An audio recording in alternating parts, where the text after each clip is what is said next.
As the military forces of the Communist North, the Viet Cong, began to infiltrate the South in ever-increasing numbers, the situation called for a major decision by the United States.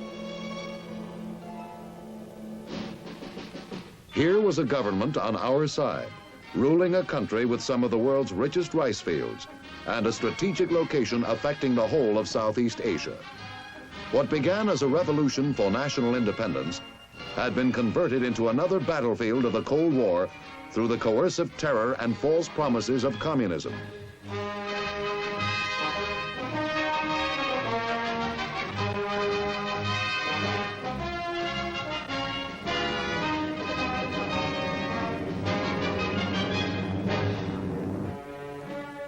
(1961) was the critical year, and our decision was that the anti-communist portion of Vietnam must get our full support. And so we came to Vietnam, Americans from the Army, the Air Force, the Navy, the Marine Corps, and civilians too, to advise and assist the government of South Vietnam. We face a rugged environment harboring an invisible enemy. Swamps, mountain, and jungle provide the communist with an almost impregnable fortress.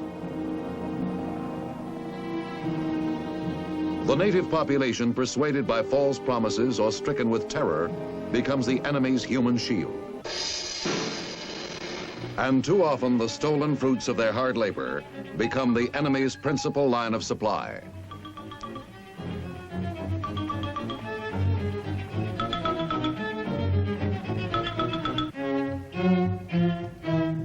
This is a war being fought in fragments. An attack here, an ambush there. Yet like a broken mirror, each fragment reflects the enemy's total plan. A war fought in the territory of our friends, the Vietnamese, with supplies and conscripts drawn from their own people to last as long as necessary to exhaust them from within. And then, when the time is right, a massive assault from without to furnish the coup de grace. What we are trying to do here is wrest back the initiative from the enemy. We must teach the Vietnamese to out-guerrilla the guerrillas.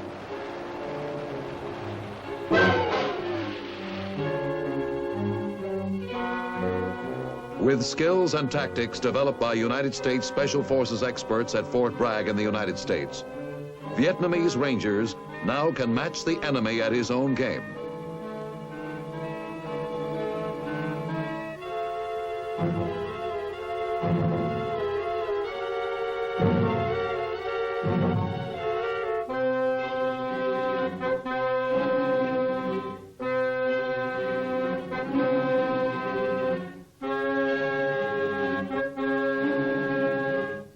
Guerrilla warfare in terrain like this creates an enormous problem of communication. We are training the Vietnamese Signal Corps and equipping them with modern instruments, making it possible to maintain constant liaison between operating units and command posts.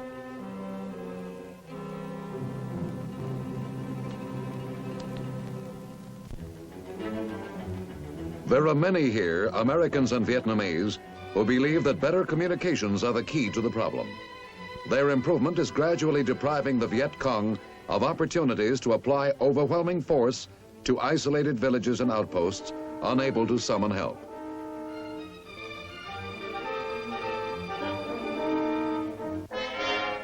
Half a dozen of these small hamlets make up a strategic village, each of which will soon be equipped with its own two-way radio facilities.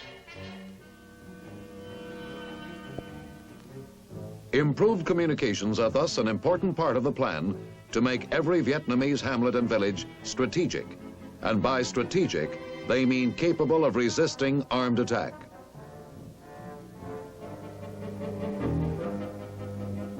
With speedy communication, retaliatory action against Viet Cong surprise attacks can be swift and pinpointed.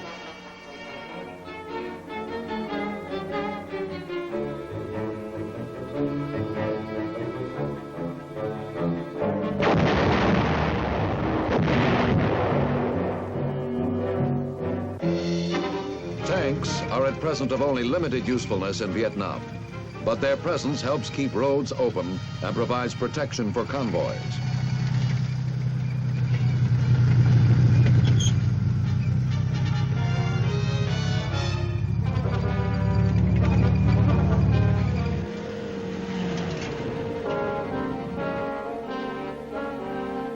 Guerrilla wars have a habit of growing into full-scale national wars.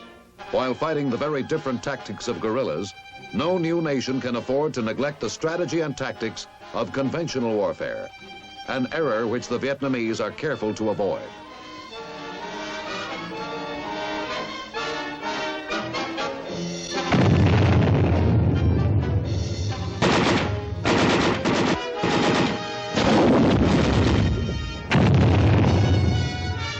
The moment conventional science and tactics are neglected, guerrillas with foreign-based communist sources of supply are quick to convert to full-scale modern warfare.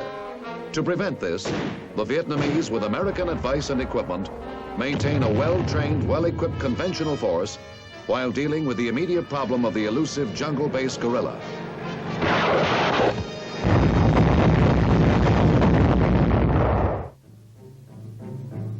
The different types of terrain in Vietnam have made the war into 3 wars.